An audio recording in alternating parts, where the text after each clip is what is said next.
উনি একেবারে মানে হারার উপরে এরকম মিথ্যা কথা বলবে এটা আসলে আমি ভাবতেও পারতেছি না। আমার আমার আমি কিভাবে ছেলেদের সামনে আসলে মুখ দেখাবো, কিভাবে মানবে এটা আমার আসলে আমার বলার মতো না যে উনি কি বলে আসলো আর উনি আসলে কিভাবে ইউটার্নটা নিল। একটা ছেলে মানুষের ডিম আমি স্বপ্নটা শেষ করে দিচ্ছি। আমি তো জানি আমার দুইটা প্লেয়ার কোমাতে চলে গেছিলো, 5 দিন ধরে কোথায় বলে হারাই গেছিল। এক একটা মানুষ এক এক রকম, হয়তো কেউ খুব তাড়াতাড়ি রিকভার করে ফেলবে, কেউ হয়তো এটাকে অনেক ওপেন মাইন্ডে নিবে। বিশ্বকাপ চলছে। গ্রুপ পর্ব শেষে দলগুলো সুপার এইটের প্রস্তুতি বাড়াচ্ছে, ছোট দলগুলো বড় দলগুলোকে হারাচ্ছে। জিম্বাবুয়ে বাজিমাত করছে, অস্ট্রেলিয়া বাদ পড়ছে। এত গল্পের বিশ্বকাপের মাঝে কোথাও নেই বাংলাদেশের কোনো উপাখ্যান। বিশ্বকাপ খেলতে না যাওয়া, বিশ্বকাপে থাকতে না পারা কতটা আক্ষেপ আর কষ্টে পুড়িয়েছে ক্রিকেটারদের, সেই গল্প কিছুটা অবশেষে শোনা গেল কোচ সালাউদ্দিনের মুখে।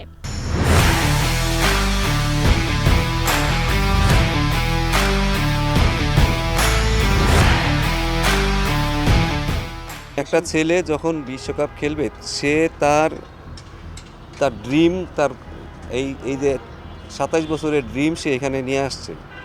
ড্রিমটা আপনি 1 সেকেন্ডে আপনি নষ্ট করে দেবেন। ঠিক আছে, দেশের সিদ্ধান্ত যদি দেশের কারণে হয়ে থাকে সেটা তারা স্যাক্রিফাইস করবে। বাট যদি বলেন ক্ষতির কথা বলেন, শুধু পার্সোনাল ক্ষতির কথা আমি বলবো না। পার্সোনাল ক্ষতি, একটা ছেলে মানুষের ড্রিম আমি স্বপ্নটা শেষ করে দিচ্ছি। আমি তো জানি আমার দুইটা প্লেয়ার কোমাতে চলে গেছিলো, 5 দিন ধরে কোথায় বলে হারাই গেছিলো। তারে যে আমরা ওই যে টুর্নামেন্টে মাঠে ফিরে আনতে পারছি ওইটাই বেশি।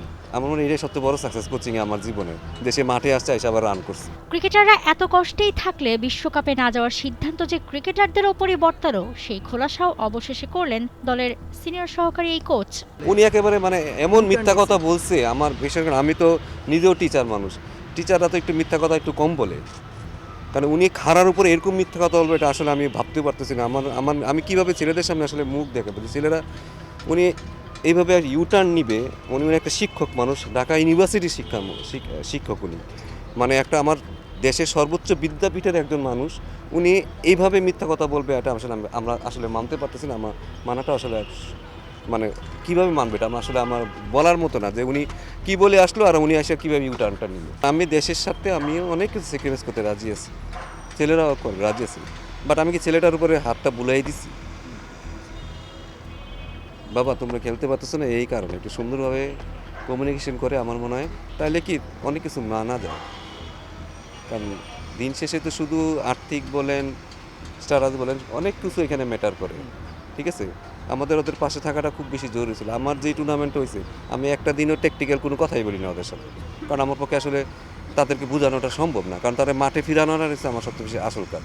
গেল 1.5 বছর ধরে টি-20তেই বেশি সময় আর শ্রম দিয়েছিল বাংলাদেশ, যার লক্ষ্যই ছিল টি-20 বিশ্বকাপ। তা তো অধরাই রইল। এবার সামনের বছরের ওয়ানডে বিশ্বকাপ নিয়েই কি ভাবছে দল? ওয়ানডে ফরম্যাট আমরা আগে ভালো ছিলাম, রিসেন্টলি আমরা খুব বেশি ভালো করতে পারি না। বাট আমরা ওয়ানডে খুব বেশি খেলিও নাই লাস্ট 1-1.5 বছরে। ওইখানে আসলে পারফরমেন্সের গ্রাফ উপরে ওঠার মতো আসলে খুব বেশি টুর্নামেন্টও ছিল না।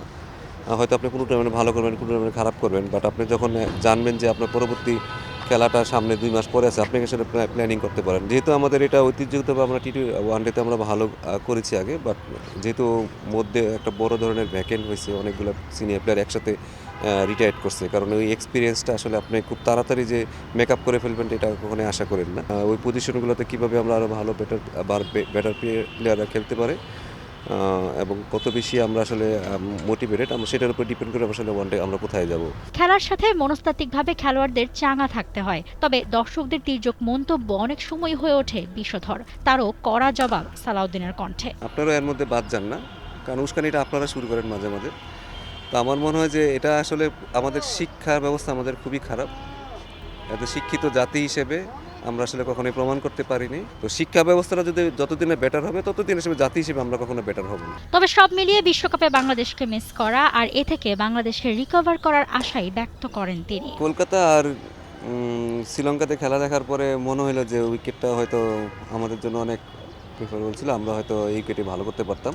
খেলার যেরকম মান যাচ্ছে সেই অনুযায়ী আমার কাছে মনে হচ্ছে যে এখানে আমাদের ভালো করার অনেক সুযোগ ছিল। তো এখন আফসোস করে তো আর লাভ নাই। বাট অ্যাজ এ টি-20 টিম আমাদের টিমটা অনেক গোছানো ছিল এবং এই এই ওয়ার্ল্ড কাপটা ঘিরে আমাদের অনেক স্বপ্ন ছিল।